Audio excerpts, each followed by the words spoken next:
नमस्कार, मी Neha Joshi, health guide FYI stay healthy stay inform मध्ये तर पुन्हा एकदा खूप खूप स्वागत. ॲक्ने म्हणजे चमुर्म, पिंपल्स म्हटलं तर तशी साधी गोष्ट, पण ज्या कुठल्याही टीनेजर्सना किंवा इव्हन ॲडल्ट्सना पण चेहऱ्यावरती वगैरे ॲक्ने झालेला असतो, ते आपल्या लुक्सच्या बाबतीत खूपच कॉन्शियस होतात. लाईक त्यांना थोडासा एक लो कॉन्फिडन्स वाटायला लागतो. त्याचा एकंदरीतच पर्सनॅलिटी वरती परिणाम होऊ शकतो, कामावरती परिणाम होऊ शकतो, त्यांना कॉम्प्लेक्स येतो. त्यामुळे तसं बघितलं तरी साधी गोष्ट नाहीये. त्यातच सोशल मीडियावरती ॲक्ने घालवण्यासाठी होम रेमेडीजचे इतके व्हिडिओज आहेत, पण त्याच्या कमेंट्समध्ये जर का आपण वाचलं तर आपल्या लक्षात येतं की त्या होम रेमेडीज खरं तर अजिबातच काम करत नाहीत, अजिबातच उपयोगी पडत नाहीत आणि उलट त्यामुळे चेहऱ्यावरती कधी न जाणारे डाग मात्र पडतात. सो ॲक्ने म्हणजे एक्झॅक्टली काय आहे, होम रेमेडीज त्याच्यावरती काम करतात का, कधी होतात, डॉक्टरकडे जाण्याची गरज आहे का, हे सगळं डॉक्टरकडून माहिती करून घेणं जास्त महत्वाचं आहे. आणि म्हणूनच ही नेमकी महत्वाची माहिती मिळवण्यासाठी आज आपण पुन्हा एकदा भेटूया पुण्याच्या सुप्रसिद्ध वैद्य डॉक्टर रोहिणी साठे यांना. नमस्कार डॉक्टर. सो नमस्ते. थँक्यू परत एकदा तुमचा वेळ दिल्याबद्दल. सो आज मी तुम्हाला ॲक्ने बद्दल माहिती तुमच्याकडनं घेण्यासाठी भेटतेय. कारण सोशल मीडियावरती वगैरे ॲक्ने आपण एवढे व्हिडिओज बघतो की ते home remedies and all that ज्याचा काही उपयोग होत नाही.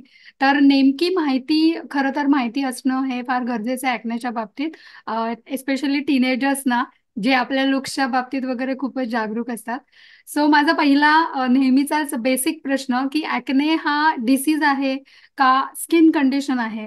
आणि आता मी जसं म्हटलं तसं टीनेजर्सना म्हणजे तो खरा त्याचं वय काय, म्हणजे टीनेजर्सनाच होतो का ॲडल्ट्सना पण होऊ शकतो, नक्की कुणाला होऊ शकतो?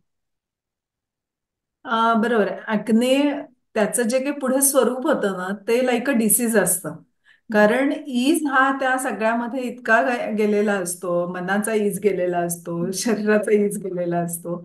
पण मुळात बघितलं तर ॲक्ने ही कंडिशन आहे, स्किन कंडिशन आहे. टीनेजर्समध्ये जे नवीन हॉर्मोन्स येतात त्या हॉर्मोनचा परिणाम हा सगळ्या शरीरावर होत असतो. तर तसाच तो जो काही परिणाम असतो त्याच्यामध्ये काय मुख्यतः असतं की लहान वयामध्ये मॅक्सिमम स्किन ही सॉफ्ट असते की जी बाय बर्थ आपल्याला मिळालेली असते. तर त्याच्यानंतर हळूहळू ती स्किनचा टोन बदलत जाणार आहे. तर तो ड्रायनेस येऊ नये पुढे ह्याच्यासाठी शरीराने केलेली ती एक क्रिया असते. तर तो जो सॉफ्टनेस आहे तो चांगला टिकावा ह्याच्यासाठी आपल्याकडे ज्या काही ऑइल एक्सक्रेट करणाऱ्या ग्रंथी आहेत की ज्या त्वचेमध्ये मेनली असतात, तर त्या ऍक्टिव्ह होतात थोडक्यात. बरं. आणि ते जे काही ऑइल तयार होतं तर ते कुठून त्वचेच्या बाहेर पडतं, तर जिथे आपली हेअर रूट्स असतात. हम्म. हेअर रूट्स बाय बर्थ आपल्याकडे असतात. चेहऱ्यावर असतात, सगळ्या स्किनवर असतात. पण जेव्हा हॉर्मोन्स बदलतात तेव्हा ही हेअर रूट्स ग्रो व्हायला लागतात. आपण बघितलं ना की प्युबर्टीमध्ये आर्मपिट मधले केस वाढायला लागतात. तर म्हणजे काय होतं की ती स्टेज आहे किंवा त्या स्टेजमध्ये ह्या स्पेसिफिक ग्लँड्स ह्या ऍक्टिव्ह व्हायला लागतात. सो त्यामुळे होतं काय की हेअर रूटची ग्रोथ व्हायला लागते आणि तो सॉफ्ट ठेवण्यासाठी तिथे खूप ऑइल प्रोड्यूस केलं जातं. आणि मग ते जे ऑइल हेअर रूट पाशी आहे, तर त्या हेअर रूटला ते ऑइल जर जास्त झालं किंवा त्या ऑइलचं क्लिनिंग नाही झालं, मग आपली नॅचरली जी डेड स्किन रोज तयार होते ती त्या ठिकाणी अडकून बसली किंवा आपल्या त्वचेवर बॅक्टेरिया असतात, धुळीचे कण असतात, ते जर त्या ऑइल मध्ये अडकले आणि त्यांनी जर ते पोअर जे आहे जिथनं हेअर बाहेर येतो ते पोअर जर ब्लॉक केलं, तर तिथे जी काही कंडिशन तयार होते त्याला ॲक्ने म्हणतात. ओके. हा, मग तो डिसीज नाहीये ना. इट बरं. Is a very natural condition आहे की जी एज वाईज तुमच्या यामध्ये येते. म्हणजे जसं की ओल्ड एजचं लक्षण आपण स्किनला झुरिया पडतो म्हणतो किंवा आपली स्किन हे होते. तसंच आहे की जेव्हा मुलं वयात येतात त्यावेळेला स्किनवर त्यांना ॲक्ने डेव्हलप होतो. मग त्या ॲक्नेचं जे जर व्यवस्थित वेळच्या वेळी काळजी घेतली नाही, तर मग त्याचा एखादा डिसीज म्हणजे पिंपल्स आपण म्हणतो ना की पस फॉर्म होणारे, पेन होणारे, गाठी होणारे, अशा टाईपचे पिंपल्स तयार होतात. मग ते एकमेकांमुळे वाढतात आणि मग तो डिसीज म्हणून पुढे आपल्याला बघावा लागतो आणि त्यावेळेला डॉक्टरांची मदत लागते. म्हणजे acne is very normal to age असं म्हणता येईल. काही वेळेला स्किन ऑइली असेल तर त्या अडल्ट्समध्ये सुद्धा ॲक्ने येतात, पण टीनेजरमध्ये इट्स व्हेरी कॉमन. हो. मग आता आपण जेव्हा ॲक्ने आहे, म्हणजे ॲक्ने एक दोन असे हम्म. चेंजेस दिसायला लागले स्किनवर, तर आपण लगेच घाबरतो. पण तेव्हा समजायचं की ओहो, I am in a very normal condition, की म्हणजे आता माझी बॉडी एकदम hmm. Normal to my age react करते. So it's good. हा हम्म. पहिला कॉन्फिडन्सचा स्टेप असते, की ह्या स्टेपवर पहिला तुम्ही कॉन्फिडन्स घालवायचा नाही. बरोबर. मग दुसरी स्टेज काय असते, की जर ही नॅचरल कंडिशन आहे, आता आपण बघितलं की ऑइल बाहेर पडणं किंवा ऑइल तिथलं स्किन मधलं वाढणं is very normal to age. मग त्या ह्याच्यामध्ये काय होतंय, की त्याच्यामध्ये जर आपली डेड स्किन अडकली, धूळ अडकली, बॅक्टेरियाज अडकले, तर आपल्याला ॲक्ने जास्त प्रमाणात किंवा जाणवण्या इतके दिसणार आहे. हम्म. मग आपण काय केलं पाहिजे, की मला त्या जे ऑइल तर येणारच आहे ते, आणि आलंच पाहिजे. त्यामुळे तुमचं स्किनचं प्रोटेक्शन होणार आहे. त्यामुळे ते यायलाच हवं. मग त्याच्यात काही अडकणं हा मला एक प्रॉब्लेमॅटिक पार्ट आहे. हम्म. मग तो मी कसा अ, होऊ देणार नाही, ब्लॉक होऊ देणार नाही, ह्याची मी काळजी किंवा ह्याची मी माहिती घेतली पाहिजे. ओके. ही हम्म. जेव्हा मुलं वयात येणार आहेत त्यावेळेला आई-बाबांनी लक्ष देऊन त्यासाठी मुलांना सज्ञान करणं आणि मुलांनी हे अशा पद्धतीचं ऐकून स्वतःच स्वतःची काळजी घेणं, ही अगदी पहिली आणि प्रायमरी स्टेज आहे. ओके. ओके. ओके. सो आता हे ह्याचं कारण हेरिडिटरी आहे का हे मी विचारणार होते. सो मला वाटतं हे स्किन टाईप वरती जास्त अवलंबून आहे. म्हणजे आई वडिलांची त्वचा जर का ऑइली असेल तर मुलांची पण कदाचित ऑइली असू शकते. आणि ऑइली स्किन जास्त असेल तर त्याच्यामुळे पिंपल्स येऊ शकतात. पण ॲज यू सेड की वेळेवरतीच प्रिकॉशन घेतली तर पुढे मग ते वाढण्याचा हे नाही होणार. आता ही प्रिकॉशन घ्यायची म्हणजे नक्की काय करायचं? हा, आता आपण ह्यातलं महत्वाचं काय लक्षात घेतलं, की ऑइल सिक्रेट करणारे ज्या ग्लँड्स आहेत, की ज्या आपल्या हेअर रूटच्या मुळाशी असतात. मग हम्म. आता एक प्रश्न पडतो ना, की टीन एज मध्येच का होतं? हम्म. तर त्याला कारण महत्वाचं आहे, की एकतर ऑइल सिक्रिशन वाढतं, पहिली गोष्ट, त्यामुळे ब्लॉक होण्याचे चान्सेस वाढतात. आणि दुसरी गोष्ट म्हणजे तेव्हा हेअर रूट पण ऍक्टिव्ह होतात, हम्म. की जे आधीच्या एजमध्ये नसतात. तेव्हा ते स्पेसिफिक, म्हणजे जसं आपण बघितलं ना, की प्युबर्टीमध्ये प्युबर्टी हेअर वाढायला लागतात. हम्म. म्हणजे काय, की त्या वयात ती गोष्ट ऍक्टिव्ह झाली आहे. मग ती ऍक्टिव्ह झाल्यामुळे तिच्यात प्रॉब्लेम निर्माण होऊ शकतो. म्हणून टीनेज हे बेसिक एज सांगितलेलं आहे, की तेव्हा नक्की ऍक्ने डेव्हलप होऊ शकतात.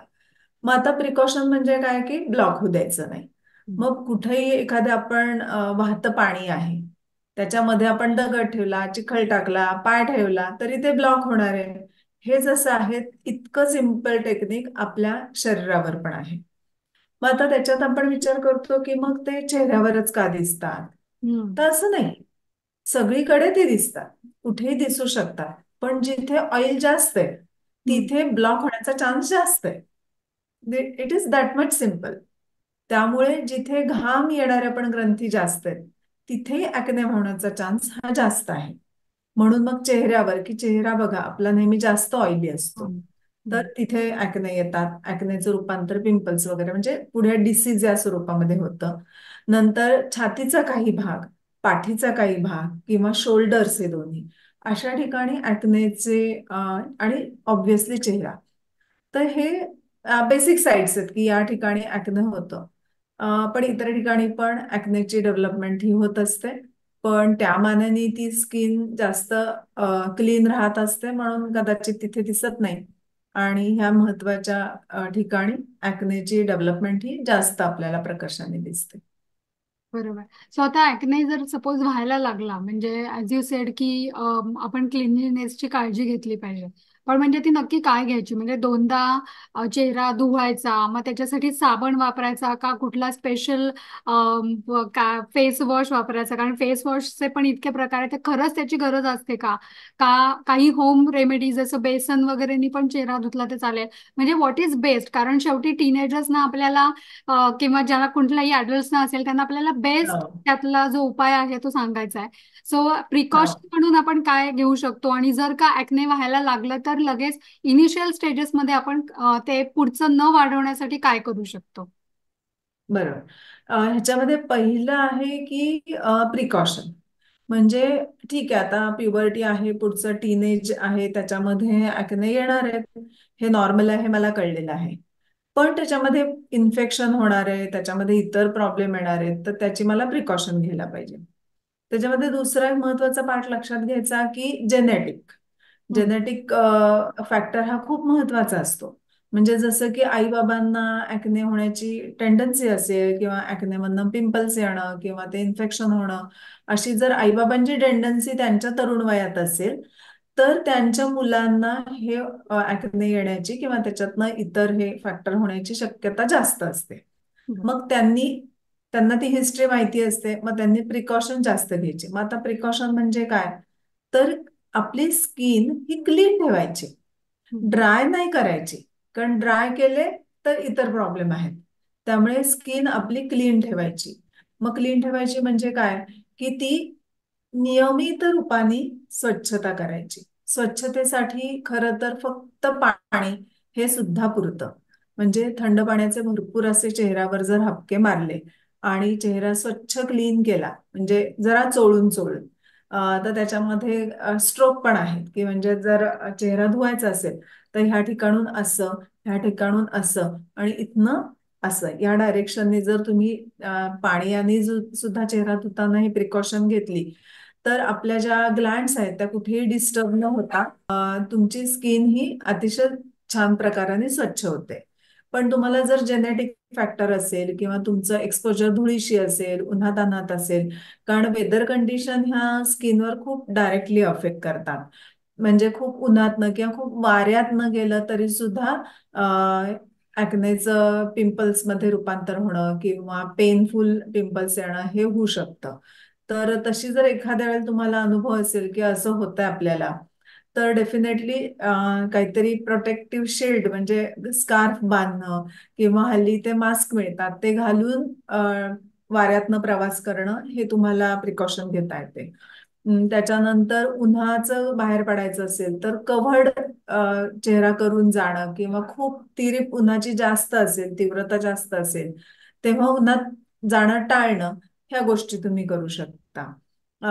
पाण्यामध्ये, धुळीमध्ये तुमचा प्रवास असेल जास्त, किंवा अशा ठिकाणी तुम्हाला राहावं लागत असेल, किंवा वर्किंग प्लेस तिथे असेल, तर मग तुम्हाला जास्त वेळा चेहरा धुणं, पाण्याने स्वच्छ करणं. कारण धुळीचे कण काय होतात, अगदी मायन्यूट असतात, चेहऱ्यावर बसतात, स्किनवर ते चिकटतात, आणि त्यांनी जर ब्लॉक केलं तर ते त्रासदायक होतात.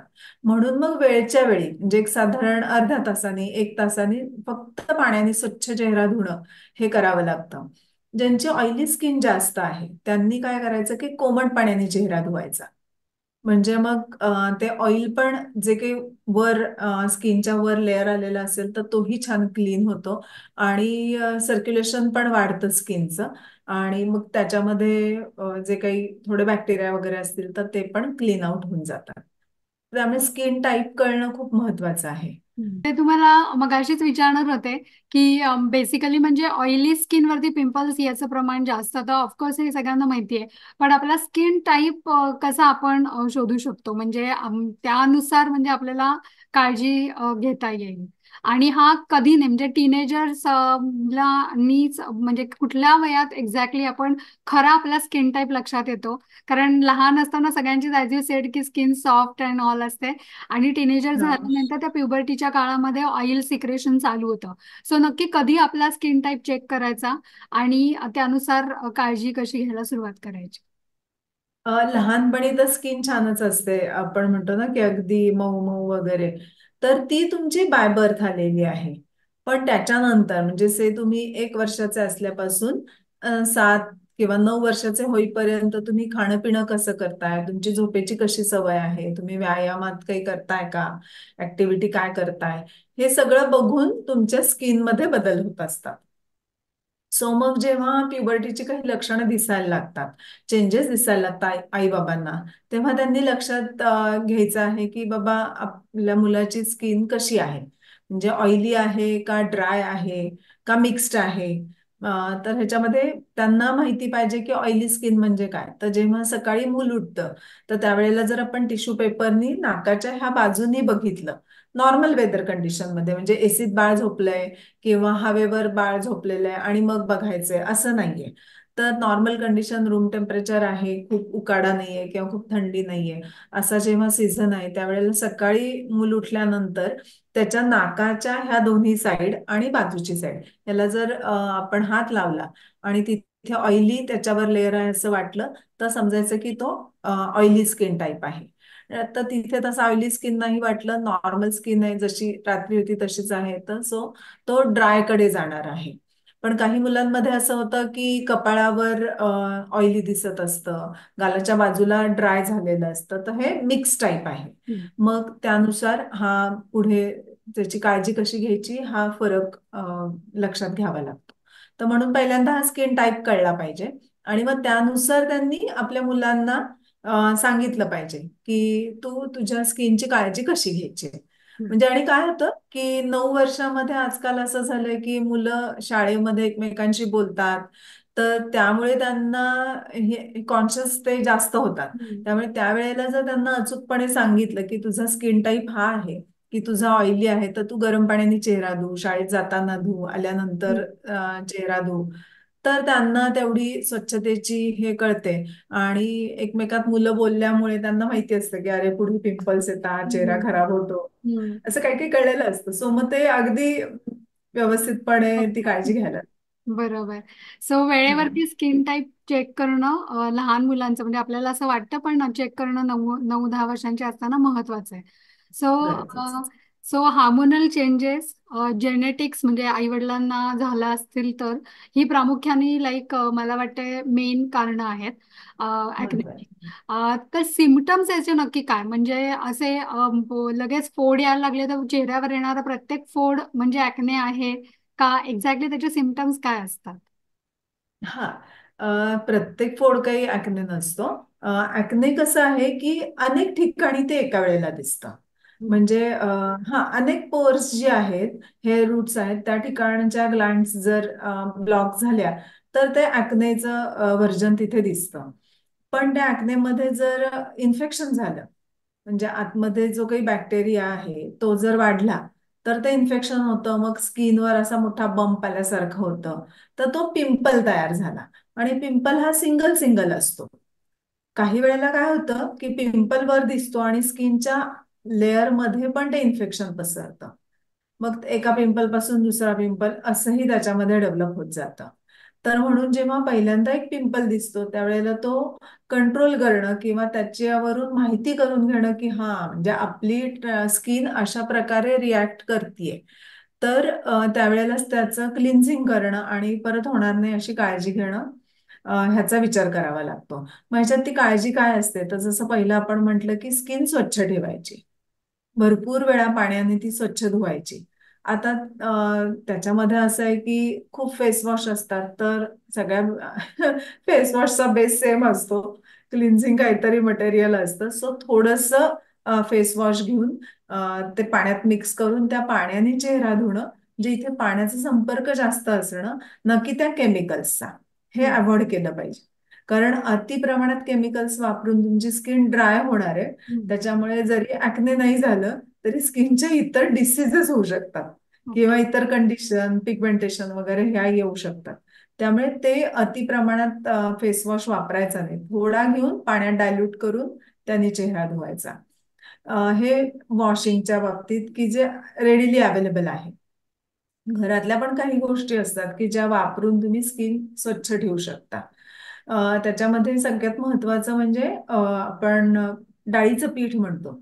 तर डाळीच्या पिठाने जर ऑइली स्किन असेल तर हरभऱ्याच्या डाळीचं पीठ वापरायचं. आणि नॉर्मल स्किन असेल किंवा मिक्स टाईप असेल तर त्यांनी मसूर डाळीच्या पिठाचा वापर करायचा. आणि काहींची ड्राय स्किन असते खूपच, तर मग अशांनी ते दूध आणि पीठ असं मिक्स करून ते वापरायचं. सो त्याचा पण खूप चांगला उपयोग होतो. म्हणजे तुमची स्किनची हेल्थ त्याच्यामध्ये टिकली जाते. पण डाळीतले जे काही घटक आहेत त्या घटकांमुळे जो काही वरचा लेअर आहे तो थोडा स्क्रब सारखा इफेक्ट येतो. पण स्क्रब आपण जर जे बाजारात स्क्रब मिळतात ते आपण डायरेक्ट वापरले तर स्किनचे जे काही सेल्स आहेत त्या डिस्टर्ब होऊ शकतात. तसं हा त्या याच्यात प्रॉब्लेम येत नाही. ओके. त्यामुळे खूप ऑइली स्किन असेल तर हरभऱ्याच्या डाळीचं पीठ पाण्यातनं, मिक्स टाईप असेल तर मसूर डाळीचं पीठ, आणि खूप ड्राय स्किन असेल तर मसूर डाळीचं पीठ दुधातनं, असं आपण त्याच्यामध्ये वापरून स्किन स्वच्छ ठेवू शकतो. त्याचं प्रोसेस एकदम सिंपल आहे. जसं आपण एखादं साबण किंवा फेस वॉशची एक बॉटल आपण अशी ठेवतो बेसिन पाशी वगैरे, हम्म. तर चक्क एखाद्या वाटीत म्हणा किंवा एखाद्या ज्याचं झाकण इझिली उघडू शकतं अशा एखाद्या डब्यात ती पीठ भरून ठेवलं आणि आता फेस वॉश करायचे तर थोडीशी पावडर घ्या, म्हणजे ते पीठ घ्या, पाण्यात कालवा आणि चेहऱ्यावर पसरवून चेहरा स्वच्छ पाण्याने धुवून टाका. So it is that much simple. तर त्याने मग स्किन तुमची चांगली राहते. आणि कसं असतं की आपल्याला कंटाळा फार असतो, म्हणजे बाहेरून आलो की दमून आलो की काही नाही, पडून राहायचं किंवा काय. तर तसं न करता जेव्हा तुम्ही चांगल्या एन्व्हायरमेंटमध्ये येता, बॅड एन्व्हायरमेंटमधून, तर डेफिनेटली आपण मागे म्हटलं होतं की पाय धुवायला पाहिजे, म्हणजे हम्म. तो स्ट्रेस जातो वगैरे तसं. तर स्किन चांगली ठेवण्यासाठी, कारण आपण विचार करूयात ना की आपण जेव्हा बाहेर पडतो तर आपण कपडे घातलेले असतात त्यामुळे पुष्कळ स्किन आपली कव्हर्ड असते. पायामध्ये शूज असतील किंवा काही, तर तिथेही एवढा धुळीचा किंवा वातावरणातल्या बॅड गोष्टींचा डायरेक्ट संपर्क येत नाही. पण चेहऱ्यावर तो मॅक्सिमम येतो. सो चेहरा धुणं हे कंपल्सरी आहे. त्यामुळे बाहेरून आलं की तर चेहरा धुणं हे सगळ्यात महत्वाचं आहे. चेहरा धुवा, छान कोरडा करा. कोरडा करताना खसखस खसखस तो पुसण्याची गरज नाहीये.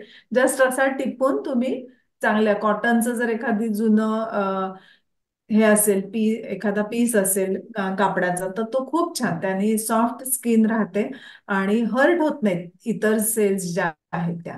त्यामुळे कोरडा करणं चेहरा हे पण त्याच्यानंतर महत्वाचं आहे. कुठले म्हणजे 2 तास बाहेर जाऊन आलात तरी चेहरा धुतला पाहिजे.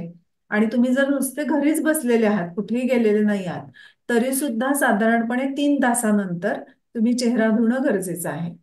आणि हे केव्हाच्या एजमध्ये, जेव्हा हे ऍक्नेची डेव्हलपमेंट चालू झालेली आहे, म्हणजे एक साधारण 10-12 वर्षापासून 18 वर्षापर्यंत, हे 3-4 वर्ष तुम्हाला मधनं मधनं चेहरा धुण्याची सवय लावून घ्यायची आहे हम्म. थोडक्यात. म्हणजे स्किनची काही कधी प्रॉब्लेम येण्याची शक्यताच नाही. बरोबर. आता तुम्ही सांगितलं तसं एस्पेशली मुलांनाही फार सवय असते की टॉवेल घेऊन कसा कसा चेहरा आपला पुसायचा. तर करायचा. त्यांच्यासाठी त्यांच्यासाठी खूप चांगली टिप आहे. ह्या प्रिकॉशन्स आपण घेऊ शकतो की पिंपल्स न होण्यासाठी. पण जर का पिंपल्स झाले असं बरेच वेळेला मुलांचं असं दिसतं की ते पटकन असं दाबून किंवा त्याला काहीतरी टोचून तो फोडायचा की त्याच्याने तो बरा होईल असं त्यांना वाटतं, पण उलट मला वाटतं त्याच्याने वाढतंच. ह्या व्यतिरिक्त अजूनही अशा काय गोष्टी पिंपल्स झाले जर का प्रिकॉशन घेऊन सुद्धा, तर काय गोष्टी केल्या नाही पाहिजेत कारण ज्याच्यामुळे मग ते पिंपल्स वाढू शकतात? हा, आयुर्वेदाने ह्याच्यात खूप छान सांगितलंय की तुमचं हे स्किनचं हे जे काही दिसतं हे लोकल एक कारण दिसतं आपल्याला, की हम्म. लोकल ऑइली ग्लँड्स म्हणजे ऑइल सिक्रेशन वाढलंय, मग त्या ग्लँड्स ब्लॉक झाल्यात आणि ऍक्ने डेव्हलप झाले. पण त्या ऍक्नेतनं पुढच्या स्टेजेस कुणाला येतात, तर ज्यांच्या मुळात रक्तामध्ये काही दोष आहेत त्यांना हे त्याचं तीव्र स्वरूप पुढे दिसतं. मग ते दोष कशा स्वरूपाचे, उष्णतेचे असतील, पोट साफ न झाल्यामुळे जी काही टॉक्झिन्स राहतात त्याचे असतील, पाणी योग्य प्रमाणात प्यायलं गेलं नसेल त्याच्यामुळे असेल, खाण्यामध्ये विदाही पदार्थ म्हणजे की खूप स्पायसी पदार्थ आहेत, ऑइली पदार्थ आहेत, बाहेरचे म्हणजे स्ट्रीट फूड आहे, हे जे की ज्या फूडमध्ये हायजीन हे कमी सांभाळलं जातं किंवा न्यूट्रिशन व्हॅल्यूचा कमी विचार केला जातो असं फूड खाण्यात जास्त आहे, ह्या लोकांचं रक्त हे दोषयुक्त असतं. त्यामुळे त्यांना अगेन ऍक्ने जरी आलं तरी त्याचं पिंपल्स मध्ये रूपांतर होणं किंवा त्याचे काही कॉम्प्लिकेशन्स येणं, हम्म. त्याच्यातनं पिगमेंटेशन होणं आणि त्याच्यामुळे सगळे प्रॉब्लेम पुढे डेव्हलप होणं हे आढळतं. म्हणजे मग जसं आपण म्हटलं ना की चेहरा स्वच्छ धुवायला पाहिजे, वारंवार धुवायला पाहिजे, ह्याचा जसा विचार केला त्याच्याबरोबर हे पण आई वडिलांनी बघितलं पाहिजे त्या वयातल्या मुलांचं की त्यांचं झोप पूर्ण होतीये ना, रिलॅक्स आहेत ना, व्यायाम करतायत ना, आणि त्याचं महत्व इतक्या ठिकाणी आहे. आणि मग ते मुलांशी गप्पा मारण्यातून, बोलण्यातून, चर्चा करण्यातून जर मुलांच्या कानावर गेलं, तर मुलं आपलं आपण काळजी घ्यायला लागतात आफ्टर 13. कारण तो कॉन्शियस आपोआप आलेला हो. असतो. So correct. तोपर्यंतची म्हणजे एक साधारण 9 ते 13 या वयामध्ये घरामध्ये या टाईपच्या चर्चा आणि त्या हेल्दी चर्चा होणं खूप गरजेचं आहे. आणि नसेल होणार तर त्या मुलांना चक्क बसून सांगणं की बाबा आता तुमचे स्किन मध्ये बदल होतील, तुम्ही या काळजी घ्या, व्यवस्थित झोपणं, खाणं पिणं, न्यूट्रिशन मध्ये काही कमी पडत असेल तर ती फुलफिलमेंट करण्यासाठी या गोष्टी तुम्ही खाल्ल्या पाहिजेत हे स्पष्ट सांगणं हे गरजेचं आहे. आणि जेव्हा मुलांना कळायला लागतं की अरे आपल्याला ऍक्ने डेव्हलप झालंय, तर मग त्यांनी काय काळजी घेतली पाहिजे, तर त्यांना चेहरा धुण्याचं आपण सांगितलं, चेहरा स्वच्छ ठेवण्याचं सांगितलं. त्याच्याबरोबर हायजीन म्हणजे हेअर हायजीन पण खूप इम्पॉर्टंट आहे. कारण की हेअर रूट्स जे असतात त्याच्यापाशी जर काही इन्फेक्शन झालं तर त्याचा इफेक्ट ते म्हणजे केस आपल्या चेहऱ्याला लागत असतात, केस आपल्या पाठीवर पडत असतात, तर त्याच्याद्वारे ते इन्फेक्शन इतर ठिकाणी कॅरी होऊ शकतं. त्यामुळे हेअर हायजीन पण काळजीपूर्वक ठेवणं गरजेचं आहे. बरोबर. सो खाणं पिणं सगळं मॉडरेट स्वरूपामध्ये, चेहऱ्याची काळजी, चेहरा धुणं, केस सुद्धा म्हणजे कोंडा होऊ न देणं, केस व्यवस्थित धुणं हे गरजेचं आहे. या व्यतिरिक्त जर पिंपल्स झाले तर काय केलं नाही पाहिजे, कारण की ते न वाढण्यासाठी. ते वाढू नयेत म्हणून ऑब्व्हियसली आहे की वाढतात म्हणजे काय होतं की त्याच्यामध्ये पस फॉर्मेशन जास्त होतं. हम्म. मग पस फॉर्मेशनमुळे पेन त्याच्यामध्ये येऊ शकतं, लालपणा खूप जास्त येऊ शकतो. आणि तर ते होऊ नये म्हणून पहिली गोष्ट म्हणजे तो पिंपल कधी फोडायचा नाही. हम्म. म्हणजे जस्ट थोडासा दिसलाय आणि फोडलाय असं करायचं नाही. तर त्याला तिथे जो काही तो पस किंवा ते जे दोष आहे, टॉक्झिन्स आहेत, ते डायजेस्ट तिथे व्हायला पाहिजेत. म्हणून खूप लेप गोळी किंवा लेपगुटिका अशा नावाने काही गोळ्या मिळतात. तर त्या उगाळून लोकली तेवढ्या एका पिंपल पुरता लेप द्यायचा, आतमध्ये डायजेस्ट होतं आणि मग त्याला जर ते फॉलिकल दिसायला लागलं तर ते तेवढं क्लीन करू शकता.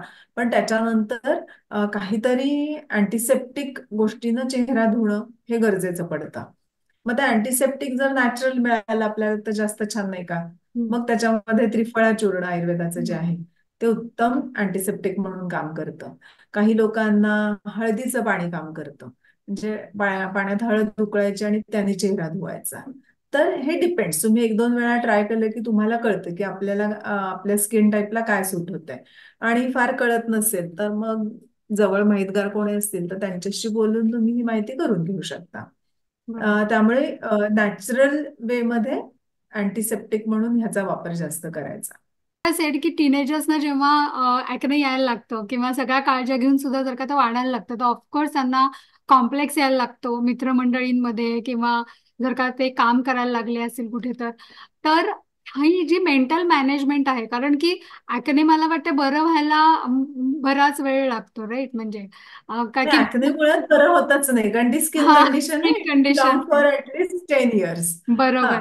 तो या हा. सगळ्या कालखंडामध्ये मानसिक आपलं स्वास्थ्य बिघडून द्यायचं नाही, कॉन्फिडन्स लूज करायचा नाहीये, कॉम्प्लेक्स आलेला सुद्धा त्याचं वाढवू द्यायचा नाही. ह्यासाठी ही मेंटल मॅनेजमेंट कशी करता येईल?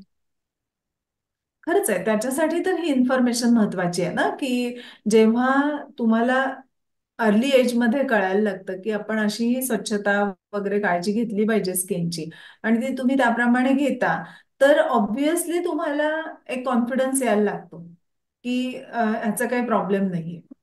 त्यातूनही काही कारणांनी जागरणं झाली आहेत, अभ्यासामुळे जागरणं झाली आहेत आणि त्यांनी हे पिंपल्स वाढले, तरी तुम्हाला माहिती असतं की इट्स ओके की आत्ताच्या माझ्या कंडिशनमुळे हे आलेलं आहे आणि हे मी रिकव्हर करू शकतो, हे माहिती आहे. त्यामुळे तो कॉन्फिडन्स तिथे लूज होणार नाही. स्टील ह्याच्यात तुम्हाला काहीच माहिती नाहीये आणि पिंपल्स खूप यायला लागलेत आणि तुम्हाला हे बरोबर वाटत नाहीये, त्यांनी कॉम्प्लेक्स यायला लागलाय. तर त्यातला बेस्ट वे म्हणजे तुम्ही चक्क डॉक्टरांची तेव्हा मदत घ्या. डॉक्टरांकडे जा, ही कंडिशन काय आहे ती समजून घ्या. म्हणजे डॉक्टरांकडे जा आणि डॉक्टरही घाईत असतात, पेशंट पण घाईत. म्हणजे फक्त औषधं घ्या आणि बरे व्हा, मग असं मी काय 2-2 महिने औषध खातोय आणि मग तो वेगळ्या प्रकाराने कॉन्फिडन्स लूज होत जातो, कॉम्प्लेक्स हम्म. यायला लागतो. तर तसं करू नका. डॉक्टरांशी बोला, ती माहिती करून घ्या किंवा अशा टाईपच्या व्हिडिओमधून माहितगार माणसाकडून तुम्ही घ्या. नुसतं मित्रांमध्ये चर्चा, मित्रमैत्रिणींमध्ये चर्चा करण्यापेक्षा.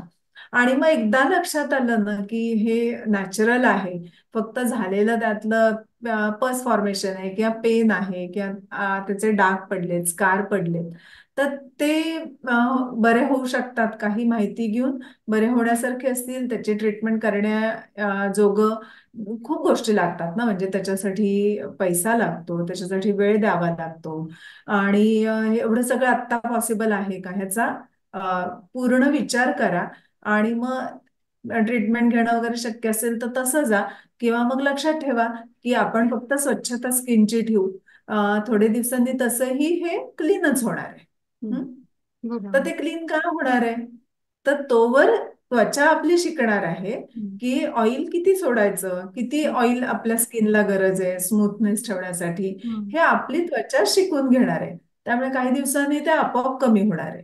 सो त्याची काळजी करण्याची गरज नाही. हा तुम्हाला कॉन्फिडन्स येत जातो. मग हम्म. कुठलाही कॉम्प्लेक्स राहत नाही. आणि खूप कॉम्प्लेक्स येतोय तर आपल्या आपल्यात चर्चा करण्यापेक्षा आईबाबांशी बोला. हम्म. आईबाबांशी बोलणं शक्य नसेल तर त्यांच्या माहितीत असलेल्या डॉक्टरांना जाऊन भेटा. आणि त्या तुमच्या ज्या काही शंका आहेत तर त्या क्लिअर करून घ्या. म्हणजे पहिलं मेंटल हेल्थ आपोआपच तुमची चांगली राहणार आहे. आणि त्यातले योग्य तेवढे उपचार करत पुढे जा, म्हणजे स्किनही चांगली राहणार आहे. बरोबर आहे. सो ॲज युजल अवेअरनेस हा म्हणजे अवेअरनेस आपल्यामध्ये एकदा आला म्हणजे टीनेजर्समध्ये की पिंपल्स का होतात ते होऊ नये म्हणून मी काय काळजी घ्यावी, तर ऑफकोर्स त्यांचा कॉन्फिडन्स याच्या बाबतीमधला म्हणजे कॉम्प्लेक्स तरी त्यांना नक्की येणार नाही. आणि त्यांना म्हणजे हे नक्की एकदा माहिती झालं की इट विल टेक टाइम, तर त्यांना तो पेशन्स पण नक्की येईल. ॲज युजल बरं. तुम्ही अवघड अशा वाटणाऱ्या कुठल्या कंडिशनबद्दल किंवा रोगाबद्दल सोपं करून सगळं नीट सांगितलं की याची काळजी कशी घ्यायची, होम रेमेडीज पण सांगितल्या. तर त्याबद्दल परत एकदा धन्यवाद. पण पिंपल्स बद्दल किंवा ॲक्ने बद्दल काही मिसकन्सेप्शन्स गैरसमज पण भरपूर आहेत. पण मी तुम्हाला त्याबद्दल विचारण्यासाठी परत पुढच्या एपिसोडला भेटेन.